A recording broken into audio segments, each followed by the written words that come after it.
Shalom Bracha, mes chers amis. Aujourd'hui, nous allons rapporter la paracha de Balak selon le Ben Ish Chai alav Shalom chez Sruto Tagen Ba'adenu. Il est su que dans chaque bénédiction que nous faisons, Boré Peria Etz, Boré Peria Adama, avant de consommer un aliment, à chaque fois qu'on fait une bénédiction, on le fait pour l'honneur d'Akadosh Baruch Hu et pour sanctifier son nom. À ce moment-là, qu'est-ce qui se passe? Alors, on peut acquérir l'aliment et Akadosh Baruch Hu le met dans notre domaine. Qu'est-ce que cela veut dire? Dans la Gemara Brachot, page 35, la Medhe A. Il est mentionné là-bas Rabbi Levi Rami. Rabbi Levi nous enseigne. Il est mentionné dans Tehilim, au chapitre 115, Kouf Tet Vav, et verset 16, où là-bas il est mentionné Hashamayim Shamayim Lashem, Ve'aretz Natan Yevne Adam. Cela veut dire, les cieux appartiennent à Kadosh Baruch Hu, mais la terre, il l'a donnée à l'homme. Et dans un autre Tehilim, le Tehilim au chapitre 24 et verset 1, là-bas on voit complètement le contraire, où c'est mentionné, un passage que tout le monde connaît, la Shem Haaretz Umloha, que toute la terre et son contenu appartient à Dieu. Alors, la Gemara elle dit décide, soit toute la terre appartient à Dieu, ou bien non, les cieux appartiennent à Dieu et la terre il l'a donnée à l'homme. Alors comment comprendre ces deux psukim? Alors la Gemara elle répond de cette manière. Et tu dis regarde, quand c'est mentionné la Shem Haaretz Umloa, que tout appartient à Dieu, toute la terre et son contenu, ça parle avant qu'une personne récite une bénédiction avant de manger. Mais une fois qu'il a fait la bénédiction, s'applique sur lui le pasuk, d'accord, de Hashamayim Shamayim Lashem, Ve'aretz Natan Yevne Adam, que les cieux appartiennent à Dieu, mais la terre, il la donne à l'homme. Quand est-ce qu'il la donne à l'homme? Lorsqu'il a fait la bénédiction. C'est comme s'il avait demandé, s'il te plaît Abba, tu peux me donner ce fruit? Alors à ce moment-là, c'est sûr qu'Hachem nous dit oui. De même, il est mentionné dans le Gemara Menachot, page 43b, même Gimel. Il est mentionné là-bas dans cette Gemara qu'à l'époque de David Amelech, le roi David alav Shalom, que 100 personnes mouraient dans sa génération. Et on avait beau chercher, comment se fait-il que 100 personnes mouraient comme ça subitement? Qu'est-ce qui s'est passé? Baruch Hashem, on a dévoilé à David Amelech par Ruach HaKodesh, je savais qu'il était prophète aussi, David Amelech, et on lui a dit, écoute bien, tu sais pourquoi meurent 100 personnes? Parce qu'il faut que tu puisses décider et proclamer et faire un verdict, un décret dans le peuple d'Israël de réciter 100 bénédictions par jour.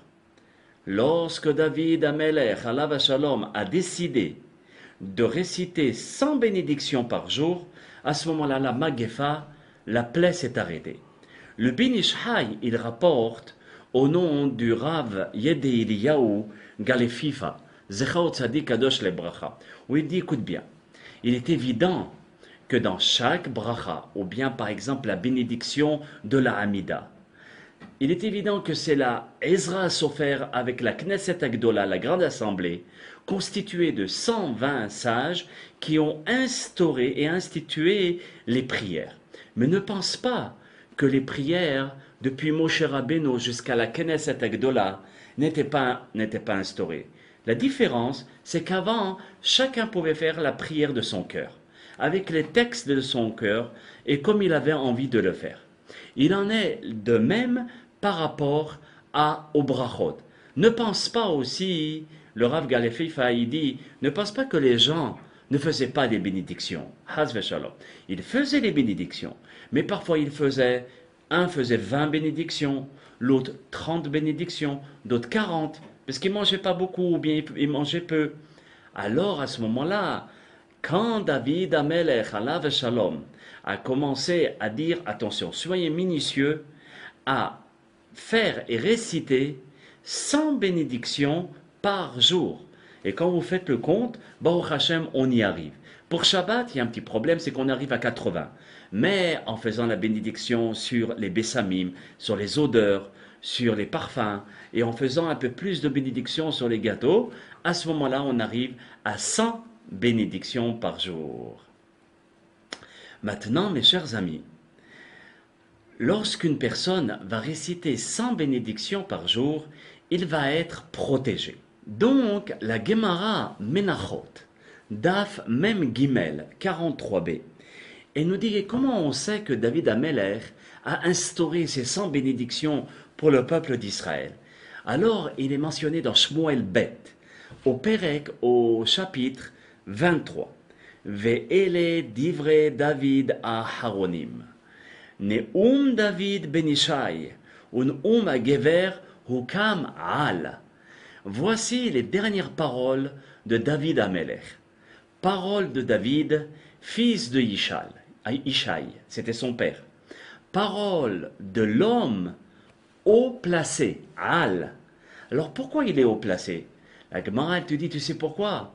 Neuma Gefer hukam al, parce que al, ce qui veut dire haut placé, il a pour valeur numérique 70, c'est le Aïn, et la Med, c'est 30. En tout, ça fait 100. Pourquoi il est haut placé? Parce qu'il a instauré les 100 bénédictions, et c'est comme c'est marqué dans la Gemara Menachot Mem Gimel, que le fait de faire 100 bénédictions, ça protège la personne. Maintenant, la Gemara donne une autre référence par rapport aux 100 bénédictions. Il est mentionné dans Devarim, chapitre 10, au verset 12. Il est mentionné ainsi. Ve'ata Israël, ma Hashem Elokecha shoel mi'imach, ki'im li'ir'a et Hashem. Ça veut dire, maintenant Israël, qu'est-ce que Akadosh Baruch Hu demande de toi? Qu'est-ce que Dieu demande de toi? Si ce n'est que tu puisses le craindre afin de marcher dans toutes ses voies, de l'aimer, de le servir de tout ton cœur et de toute ton âme. Ici, la Gemara nous dit Ma Hashem Elokecha. Ne lis pas Ma. Qu'est-ce que ça veut dire Ma? Qu'est-ce que? Mais Ma, lis le mot Mea. Mea, qu'est-ce que ça veut dire? 100. Ça veut dire qu'Hachem Idbarar te demande de réciter les 100 bénédictions. Et tu obtiendras par les 100 bénédictions, quoi? Yelecha ahavat Hashem. À ce moment-là, s'accomplira la fin du verset. À ce moment-là, la personne aura la crainte d'Akadosh Baruch Hu. Dans le prochain cours, Be'ezrat Hashem, nous allons expliquer comment ces 100 bénédictions avaient la possibilité et peuvent contrer la maladie et même la mort, comme nous l'avons vu dans l'histoire de David Ahamelech alav shalom.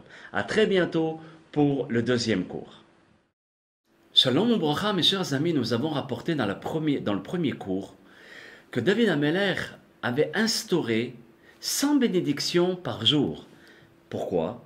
Parce qu'il y avait une épidémie dans sa génération. Et donc pour braquer, contrer cette épidémie, il a vu Beruach HaKodesh par la prophétie qu'il fallait qu'il instaure 100 bénédictions.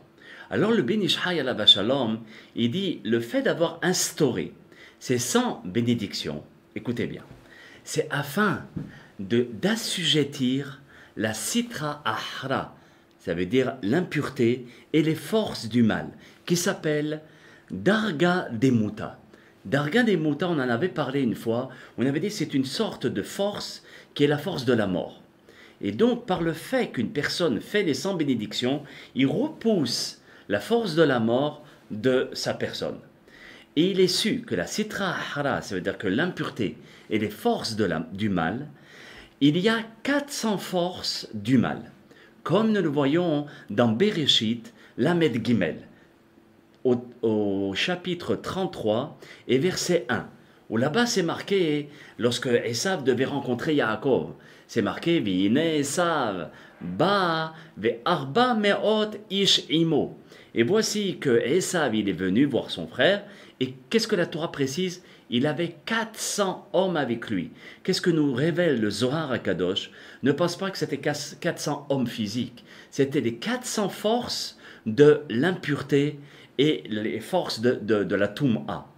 Maintenant, vous savez très bien que la force de Esav, où elle se trouvait? Dans ses yeux. Comment on le sait? Ra'ayin, c'est un homme qui mettait le mauvais œil et qui avait la force et le potentiel de tuer la personne.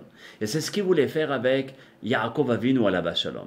La preuve que Ra'ayin, qui veut dire le mauvais œil, ça a pour valeur numérique 400. Voyez. Une autre référence par le fait sur l'impact de l'œil, où on voit que l'œil a une grande importance et par rapport à lui, on risque de fauter. On voit dans la Torah, dans Bereshit toujours, dans Bereshit Gimel au verset Vav. Hava achla et etzadaat. Lorsque Hava, elle a mangé le fruit, d'accord, du da'at, de la connaissance et de la compréhension. Là-bas, il est mentionné dans Bereshit, va tere Aisha ki tov ha'etz lema'achal. Vechi ta'ava hu la'enaim, va tikach mipirio va tochal. Cela veut dire que la Isha qui était Chava, elle a vu que le fruit était très très bien au manger. Vechitava la naïm, elle était aussi, ce fruit-là était un plaisir pour les yeux. Vatikah mi piria vatochal. Et avec ses yeux, c'est ça qui lui a donné malheureusement la possibilité de prendre le fruit et de le manger. Au moment où elle a mangé le fruit, qu'est-ce qui s'est passé? Elle a mis parce que dans le fruit, il y avait le même et le vav. Ça, c'est des notions kabbalistiques, mais c'est bien de le savoir. Et au moment où il y avait le même et le vav, qu'est-ce qu'elle a fait? Elle a rassemblé le même et le vav avec la lettre tav, qui fait ensemble même vav tav, mavet, la mort. Et c'est comme ça qu'elle a instauré la mort sur la planète Terre. Maintenant, vous allez me dire, très bien, mais comment contrer ces forces négatives? Comment se parer et se protéger? Alors écoutez bien, ce que le Ben Ish Chai, Rabbi Yosef Chaim, alava shalom, nous dévoile, c'est beau. Il nous dit, sache que le nom d'Akadosh Baruch Hu est constitué, comme on le sait tous, de 4 lettres. Le Yud, le Vav, le He et aussi le Vav. Maintenant, on avait dit combien de brachot, combien de bénédictions on devait réciter par jour? 100. Ah, maintenant on a tout compris. Donc 4 fois les lettres du nom de Dieu, multipliées par 100 brachot, parce qu'on répète 400 fois le nom de Dieu, à ce moment-là, on réalise les 400 bénédictions, que ces 400 vont contrer les 400 forces de l'impureté. Pour dire que Elou va Elou bara kadosh baruch hu. Dieu il a créé les deux forces, les forces du mal et les forces du bien, l'une en face de l'autre. Maintenant, nous, en se parant de la Torah, on a la possibilité d'annuler, par les 100 bénédictions, d'annuler, de contrer les forces du mal. De même, le Ben Ish Chai rapporte une autre explication qui est similaire, pour contrer. Il dit, tu sais que l'être humain, chaque être humain est banouille, il est construit de 4 yesodot, de 4 bases, qui sont le feu, l'air, le afar, la terre, et le maïm, l'eau. Esh, ruach, afar, maïm. Maintenant, c'est exactement le même raisonnement. Donc, 4 fois, qui sont les 4 lettres du nom de Dieu, multipliées par mon essence, multipliées par sens, les 4 éléments de l'être humain, multipliés par 100 bénédictions, encore une fois, on obtient le terme 400. Maintenant, prenons notre paracha, mes chers amis. Pourquoi je vous rapporte tout ça au nom du Ben Ish Chai? Parce que c'est la paracha de la semaine, où le Ben Ish Chai termine en beauté, où il dit, regarde, dans la paracha au verset He et au chapitre Chav Dalet 24, il est marqué ainsi. Ma tovu alecha Yaakov mishkenotecha Israël. Cette phrase que nous récitons à chaque fois quand on rentre dans la synagogue, où Bil'am, il récite cette bénédiction, et il dit, ah, quelles sont belles tes tentes, ô Yaakov, et tes demeures, ô Israël. Maintenant, lorsqu'il a dit ma tovu alecha Yaakov, le terme ma, ça vous dit rien? Eh bien, ça nous rappelle les Mea Brachot, d'accord? Ma Hashem Elokecha. Qu'est-ce que Dieu demande de toi? Et qu'est-ce qu'on avait dit dans la Gemara Nahot, même Gimel? On avait dit que le Ma représente les Mea, les 100 bénédictions que nous devons réciter par jour. De même, lorsque nous voyons une personne qui va réciter les 100 bénédictions, va se réaliser la bénédiction de Ma tovu o alecha Yaakov. Tes tentes seront comblées par Ma, qui veut dire Mea. Alors à ce moment-là, la mort sera retirée des tentes de Yaakov. Et par les 100 bénédictions que nous récitons par jour, alors les Mishkenotecha Israël, les demeures d'Israël seront protégées de la mort ou bien du fléau. Dans le Ben Yehoyada, c'est toujours le Rabbi Yosef Haïm, il rapporte dans cette même Gemara, même Gimel 43, où il dit Mea, qui veut dire 100, c'est l'acrostiche. D'accord, comment on écrit Mea? Mem, Aleph, He. C'est l'acrostiche de Mem, c'est Melech. Aleph, c'est Elokenu. Et He, c'est Haolam. Et à chaque fois qu'on va réciter une bénédiction, on dit toujours Elokenu, Melech, Haolam. À ce moment-là, ça veut dire notre Dieu, qui est le roi du monde. On proclame que Dieu est le maître et le roi du monde. Et c'est l'acrostiche de Mea. Et aussi les Tosfot, c'est des commentateurs de la Gemara. Ils rapportent, ils disent, tu sais, que le nombre de mots, de lettres qu'il y a dans le Pasuk, Ma Hashem Elokecha Shoel Meimar, qu'est-ce que Dieu demande de toi? Eh bien, sache que dans ce verset, il y a aussi 100 lettres. Donc c'est pour cela que nos sages ont dit, Ma, ne lis pas Ma, lis Mea. Parce qu'à l'intérieur, il y a Mea Otiyot, il y a 100 lettres. Qu'Hachem Idbarach nous aide, nous dirige à construire ces ces Mea Brachot, ces 100 bénédictions. Je dis bien construire parce qu'on crée un ange à chaque fois qu'on récite une bénédiction et qui puisse protéger tout le Ham Israël Akdoshim. Bracha ve'atzlacha et à très bientôt pour d'autres piroshim du Rabbi Yosef Haïm alav shalom, que son mérite puisse nous protéger à tous. Bracha ve'atzlacha.